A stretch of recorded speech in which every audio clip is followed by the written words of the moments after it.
All right, it is International S120 update time. She runs, she drives. This might be a long video, but I'm going to try to hit all the highlights.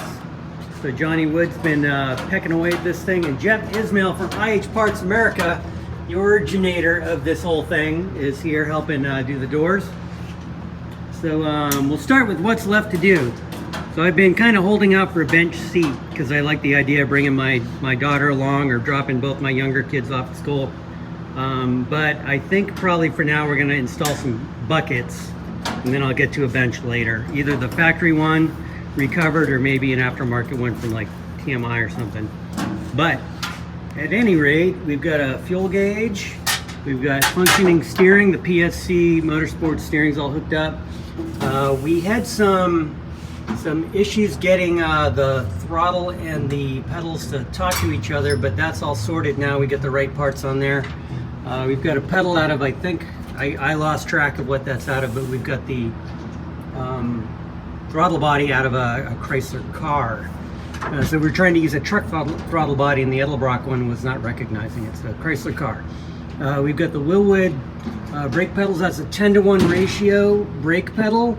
It is long, but it's going to be almost like a power assist on this manual brake application. The correct pedal ratios on a manual brake setup go a long way in just making drivability nice. And then of course we've got the Willwood pedal. These are the twin sticks for the NP205. Here's the custom fabricated shifter Johnny made for the Magnum underdrive, and then this is a sick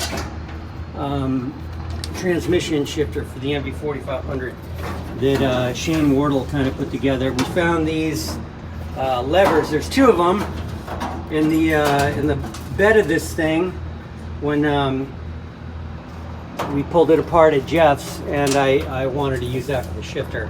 So this is not hooked up to anything. It doesn't actually ratchet down there, but it's rad.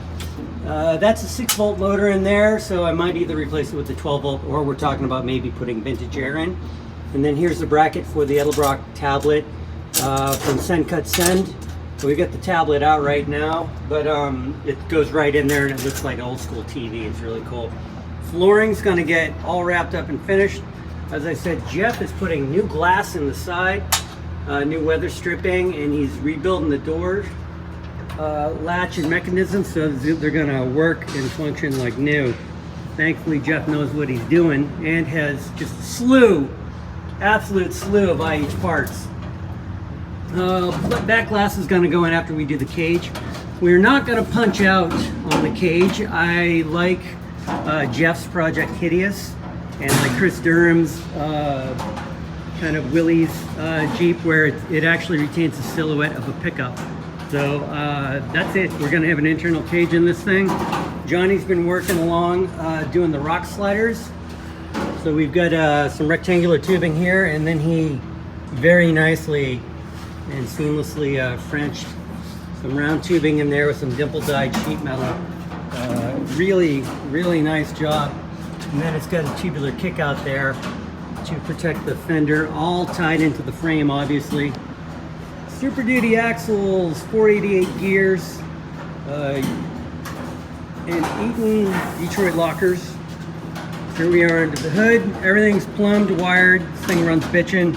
PSC steering, as I said, the Willwood Masters Grolsch overflow bottle, even though I don't think I've ever had a bottle of Grolsch beer, but I'm definitely not going to drink that. Then we've got the radiator from IH Parts America that Johnny modified, moved the inlet and outlet to work with the Hemi, but this is a super, super nice unit and drops right in place, obviously in the factory bracket. We've got a power steering cooler here right up in front, and when the hood is closed, you actually see that poking out, really sinister looking. We've got a Warn winch up front here in this custom bumper that Johnny built. Fabrication on this thing is just crazy.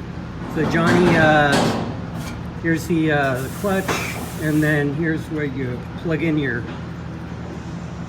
winch mount, and it's all pretty kind of hidden from a glance. You know, still looks like an old 50s truck.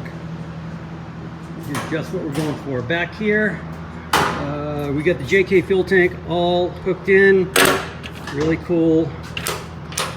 Hot rod fuel latch. The spare tire is going to get laid down flat. There's the battery, Odyssey battery mounted in there. So we've yet to position that spare. And there is a gap here on the side.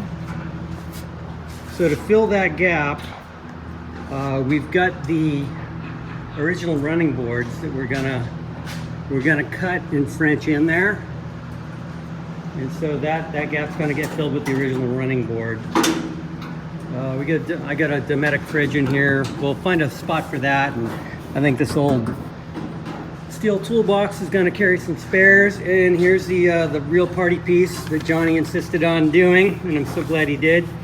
So we've got a Pro Eagle off-road jack here mounted in its carry cradle, right on top of a Warren power plant winch. And so I've got onboard air here.